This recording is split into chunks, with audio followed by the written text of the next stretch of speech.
On décide de faire une série de vidéos concernant cet aspect qui est très intéressant. La sagesse, qui c'est tout un package, qui donc ce sera plus facile de le faire en série. C'est un thème que j'aime énormément, que moi habitué à prêcher à l'église moi. Et chaque jour, mon amour pour la sagesse, ça devient de plus en plus grand. Je suis un amoureux de la sagesse. Et je pense que toi aussi, tu deviendras un amoureux de la sagesse après cette série de vidéos. Et je vous invite d'activer la cloche de notification pour ne pas rater aucune de ces vidéos. Par définition, qu'est-ce que la sagesse? Qu'est-ce que Larousse dit par rapport à ce mot? La sagesse, Larousse nous dit que la sagesse, c'est la connaissance inspirée des choses divines et humaines. À noter que pour être divine ou Dieu, ciel, c'est quelque chose qui appartient à Dieu, qui vient d'en haut de la part de Dieu. C'est bon Dieu qui baille sagesse. Ok. Est-ce que ça me dit en biblique? En nous Jacques chapitre 1er verset 5a. Il dit, si quelqu'un d'entre vous manque de la sagesse, qu'il la demande à Dieu. Voyons un autre exemple. L'héros de la sagesse, le symbole de la sagesse, Salomon. Qui côté Salomon te joint sagesse ça? Est-ce que c'est à l'école? Ou est-ce que c'est à l'université? Non. Mais c'est bon Dieu qui te baille Salomon sagesse. Côté il te baille Salomon, un chèque en blanc, il te dit Salomon, qui ça vous voulez me faire pour? Et Salomon te fait un choix si intelligent, il te fait choix de sagesse. Ok, on reste là. La sagesse, c'est une connaissance inspirée des choses divines. Ce n'est pas quelque chose qu'on apprend. C'est ça que fait au cas remarquer un monde qui parle à l'école, mais qui remplit avec sagesse. Il a la capacité de discerner le vrai et le faux. C'est une connaissance inspirée. Et il y a aussi la sagesse humaine. Mais normalement, la sagesse humaine n'est pas parfaite. Voici pourquoi. Jacques chapitre 3 verset 14. Il dit, si vous avez dans votre cœur un zèle amer et un esprit de dispute, ne vous glorifiez pas et ne mentez pas contre la vérité. Car cette sagesse n'est pas celle qui vient d'en haut, mais elle est terrestre, charnelle, diabolique. Car là où il y a un zèle amer et un esprit de dispute, il y a du désordre et toutes sortes de mauvaises actions. Ok. Maintenant, voici la sagesse parfaite, celle qui vient d'en haut, du Père de lumière.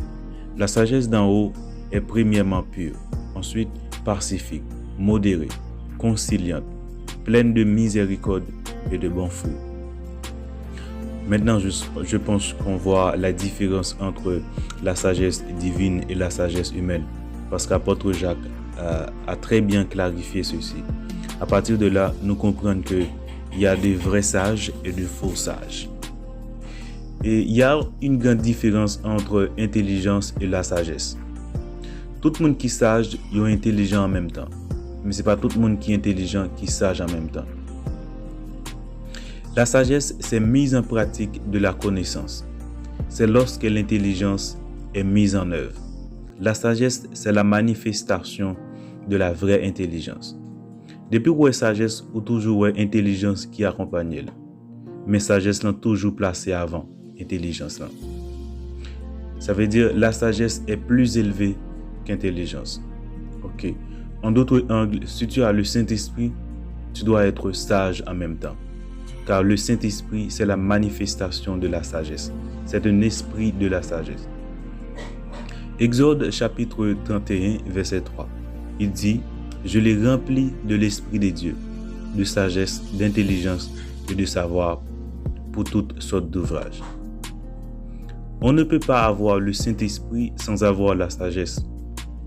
Je dis bien, la sagesse, c'est la manifestation du Saint-Esprit. Ok, en Fontinaïki de tourner à l'origine, en hébreu, le mot sagesse, ogma, qui veut dire habileté ou savoir-faire. Mais désormais, en ce contexte-là, elle ne signifie pas comme habileté intellectuelle.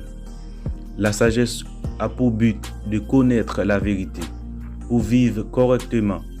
En ce sens-là, elle enseigne la prudence, le discernement et la modération.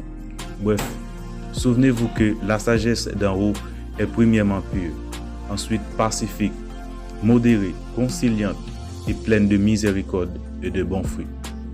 Ok, merci d'avoir regardé cette vidéo. Si vous aimez mes premières séries, laisse-moi un petit j'aime. Ça m'aide, ça me plaît beaucoup. Et moi, encouragez vous à activer la cloche de notification pour ne pas rater pièce dans la série que nous avons pour nous ensuite. Même gens, moi, les regarder un feuilleton qui est intéressant, vous partagez là avec l'autre amis. Moi, encouragez vous. Si la vidéo a été intéressante, partagez-la avec l'autre amis parce que les gens ont besoin de gens de formation ça. Si vous béni, faites l'autre monde béni. OK, bye bye pour cette idée pour l'épisode 2. Bye bye. Ciao.